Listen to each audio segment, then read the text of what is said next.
Certainly, we thank all of you all for joining us this morning, Monday morning. 58 days ago, there was a man by the name of Milton Hall that was shot in Saginaw, surrounded around police.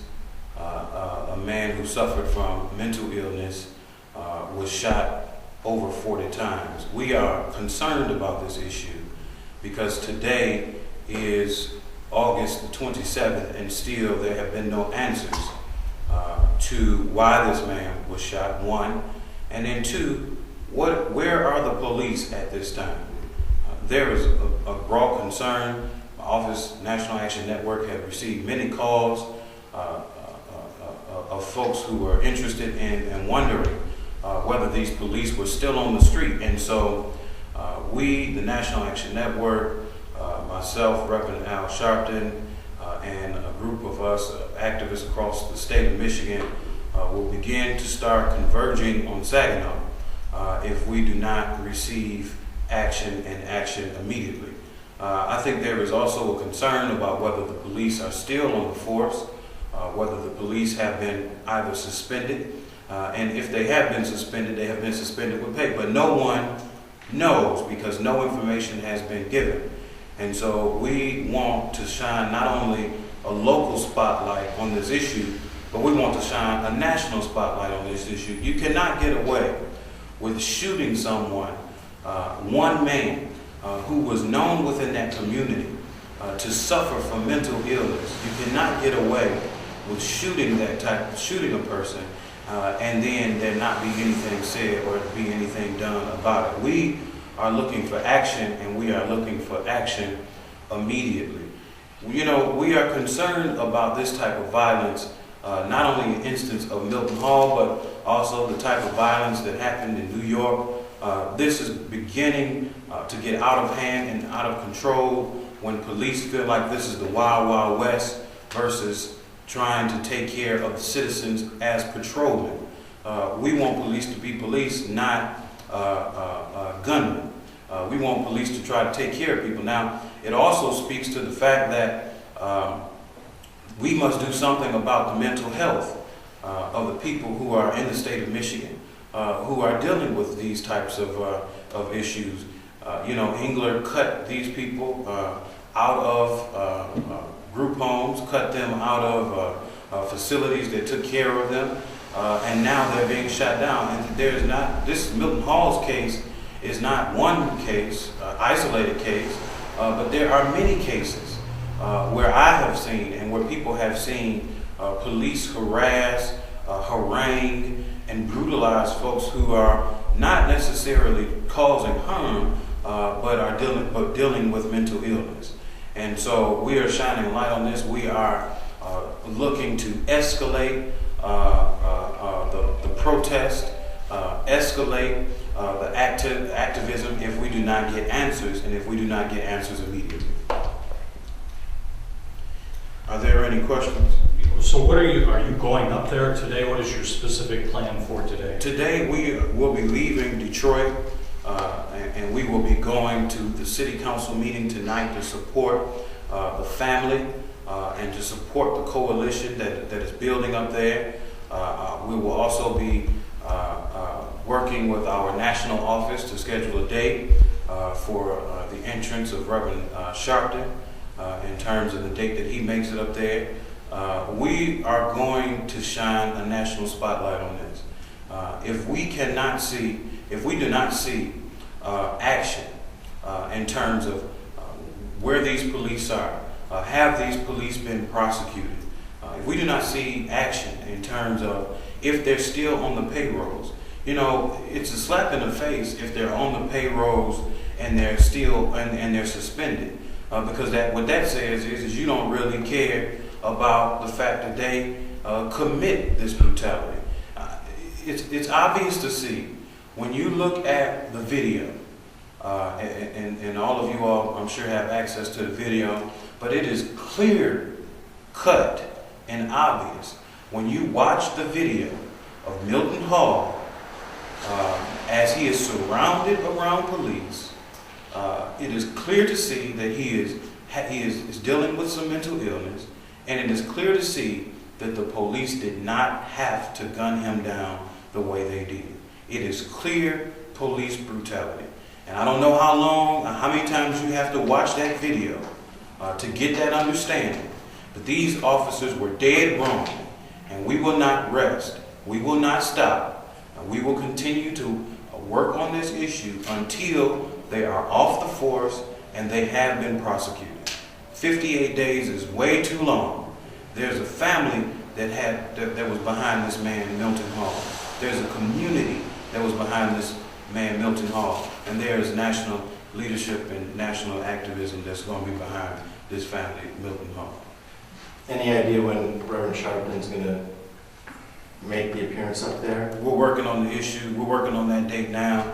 But for now, as the president of the Michigan chapter of the National Action Network, and also as the pastor of historic King Solomon Baptist Church, we're going to be mobilizing our forces across the state to go into Saginaw.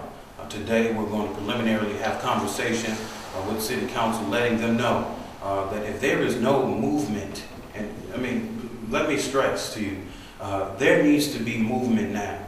We don't need 58 days is long enough. 60 days is too long. In any more time before there is a prosecution and before there is a release statement, letting the community know. You know, I've gotten so many calls. Our office, the National Action Network Michigan chapter, has gotten so many calls of people who have said, Reverend, we are walking the streets and we are nervous, we are scared, we don't know of these officers.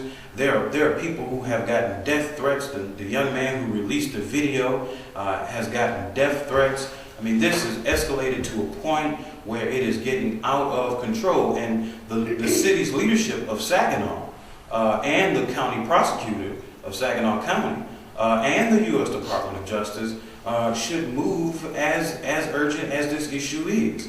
I think we have waited. The community, the civil rights community, had waited and have been patient long enough. And our patience is running out. We want justice for Milton Hall, and we want justice for Milton Hall now. It's my understanding, I made a phone call up there that you mentioned the local prosecutor. I'm told that this has been turned over to the state AG, as you said. The U.S. Department of Justice is on this.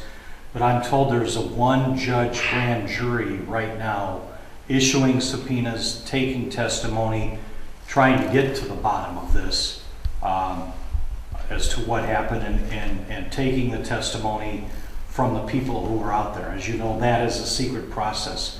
My question to you is, how confident are you in that process being transparent and getting to the bottom of this? Well, we would hope that our judicial system would work as a judicial system. And so whatever the processes that they need to go through, that's good for us. But in the meantime, the city must make some movement. They must take some action. They must be transparent. They must allow the citizens to know. Are these police walking the streets? And if they're walking the streets, are we still, or are the citizens of Saginaw still paying their paychecks?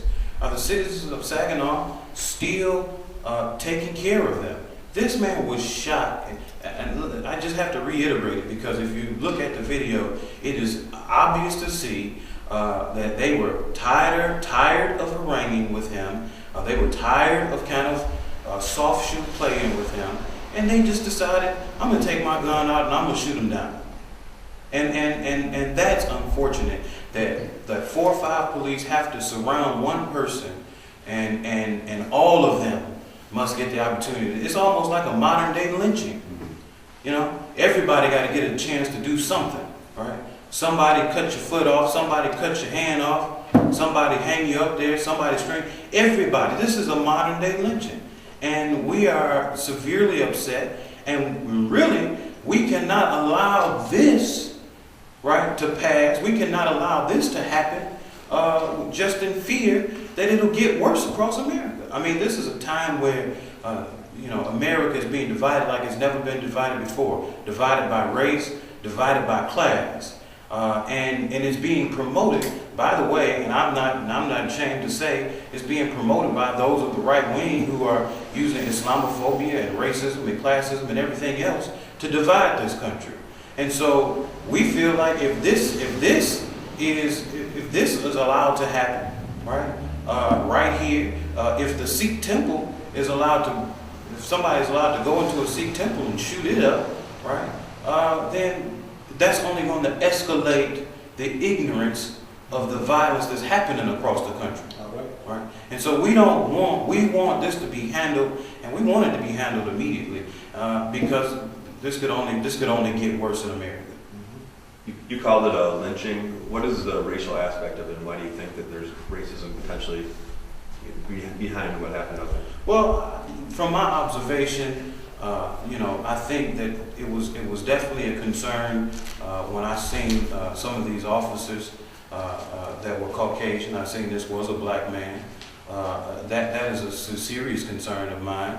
And then it's definitely a concern when I see the impatience of this man. I mean, I think it was said that he was waving a 3-inch knife, not 20-inch knife, not machete, but a 3-inch knife. And that he had flailed his arms and gave up and began to walk away, and he would just be shot. It's one thing, and there is no amount of if they would have shot him one time, or if they would have shot him 40 times, it would have been as extreme if they shot him one time. But I think it's got something to say. I think there is something to the fact that there was an excess of shots that were fired. Over, 30-something odd shots fired. I mean, that means these aren't automatic guns. These are guns that you had to continue to go bang, bang, bang, bang, bang, bang, bang, right? In a circle of them. I mean, that's a lot of thought. That's not, did we get him? Boom, did we get him? I mean, shoot to kill one man with 4 officers. I mean, they could have shot themselves. They were so close. So yes, it does look to be a modern day lynching. 1 shot versus 30 shots. Or even if they would have used a billy club, even if they would have manhandled them to the ground, even if there were so many options for them. And a stun gun. I mean, there's so many options for them. They could have called an officer in with a stun gun. Stealing a cup of coffee, or allegedly stealing a cup of coffee, is definitely not worth losing your life for.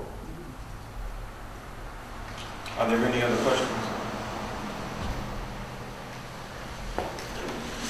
Tonight, just one last one. Tonight at the city council meeting, what are you guys hoping to accomplish? We're hoping to urge the city council of Saginaw to let them know. I mean, we're hoping to urge the city council of Saginaw to action. They need to make sure that they comfort the community by letting us know across the state and across the country that these men are off work, and that the city of Saginaw residents are not paying their paychecks right now. And let me just say as well that the community has a right to know how the process is being carried out. There's been no information given to the community as to the process, as to an update of what's going on, and it just sends a urgent signal to the community when you have an individual like he had mentioned with a 3-inch knife that is mowed down by public safety, those that we entrust our safety with, to not to have any more concern about human life other than just to shoot them down like they don't matter. These are trained. These are not untrained police officers. These are trained police officers that should be able to know how to handle a situation that occurred 58 days ago. Sir, you are?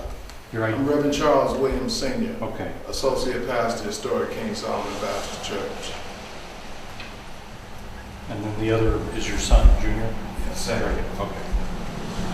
I'm looking at some information online about this, and it's being reported up there that 2 days after the shooting, the 6 officers were placed on paid administrative leave. State police were then handed the investigation, and in late July, the AG, Michigan AG, came in, was interviewing witnesses. Then on August the 3rd, the 6 officers involved in the shooting were put on desk duty.